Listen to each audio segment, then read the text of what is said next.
তো দেখো কতটা জালিদার হয়েছে পিঠাগুলো।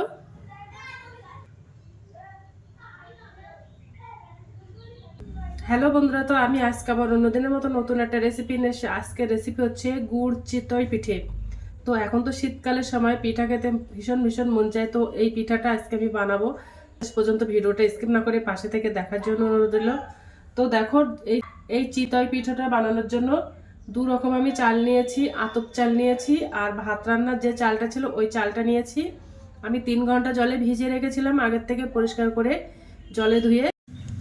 তো দেখো চালগুলো সব ভিজে গেছে। এটা আমি আতপ চাল নিয়েছি। তো 300 গ্রাম আতপ চাল আর 300 গ্রাম সিদ্ধ চাল, যে চাল দিয়ে আমরা ভাত খাই সেই চাল নিয়েছি। এবার আমি মিক্সার গ্রাইন্ডারে দিয়ে মিক্সার করে নেব। তো চালগুলো আবার মিক্সার গ্রাইন্ডারে দিয়ে দেবো, দিয়ে আমি মিক্সার করে নেব।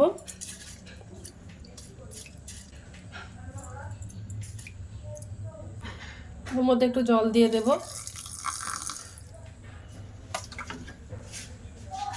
দিয়ে মিক্সার করে নেব। তো দেখো আমি একটা মিহি করে পেস্ট করে নিয়েছি।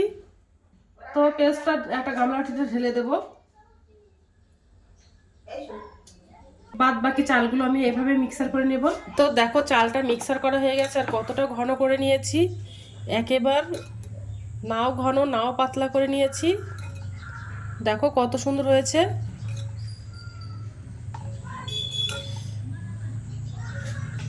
এবার আমি হাফ চামচ লবণ দিয়ে দেব, দিয়ে ভালো করে মিশিয়ে নেব ব্যাটারটা।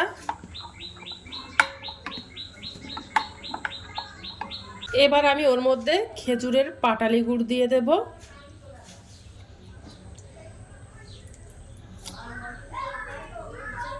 দিয়ে ভালো করে মিশিয়ে নেব।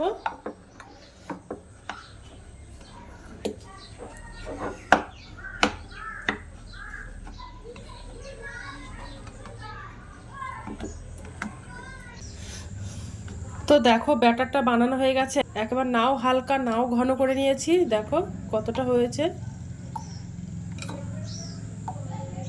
আর একটু নারকেল কোড়া দিয়ে দিয়েছি। যারা নারকেল কোড়া খেতে পছন্দ করো না তারা বাদ দিয়ে দিতে পারো। এবার আমি ওর মধ্যে 1 চামচ বেকিং পাউডার দিয়ে দেব, দিয়ে ভালো করে মিশিয়ে নেব। আর এর ব্যাটারটা বানাতে হবে 2 রকম চাল দিয়ে, আর এর মধ্যে উষ্ণ গরম জল ব্যবহার করতে হবে, তা নাহলে পিঠাগুলো খুব ভালো হবে না, যেহেতু চালের গুঁড়ো দেওয়া আছে তার জন্য। এবার আমি পিঠাগুলো বানিয়ে নেব। উনানে আমি একটা ছোট্ট কড়াই দিয়ে দিয়েছি, তোমাদের কাছে যদি লোয়ার কড়া থাকে সেটাও দিতে পারো। তো আমার কাছে এই কড়াইটা আছে, এই জন্য দিয়েছি। এবার আমি পিঠাগুলো সব বানিয়ে নেব। আর ব্যাটারটা দেখো বানানো হয়ে গেছে। আর পিঠাটা বানানোর সময় ছোট্ট কড়া ব্যবহার করতে হবে, তা নাহলে পিঠা ভালো হবে না। কড়াইতে এবার আমি 1 চামচ ব্যাটারটা দিয়ে দেব, দিয়ে এবার আমি একটা বাটি চাপা দেব। তোমরা চাইলে ছোট্ট সরা ওটাও চাপা দিতে পারো, আর উপর থেকে একটু কাপড় চাপা দিয়ে দেব, দিলে ওটা পিঠাটা খুব ভালো হবে, তার জন্য আমি দিয়ে দিলাম কাপড়টা চাপা। তো দেখো পিঠাটা এবার হয়ে গেছে। এবার তোমাদেরকে আমি দেখাবো যে কেমন হয়েছে। তো বাটিটা আমি সরিয়ে দিলাম, আর দেখো পিঠাটা কত সুন্দর জালিদার হয়েছে আর ফুলে গেছে। তো এইভাবে আমি বাদ বাকি পিঠাগুলো সব বানিয়ে নেব।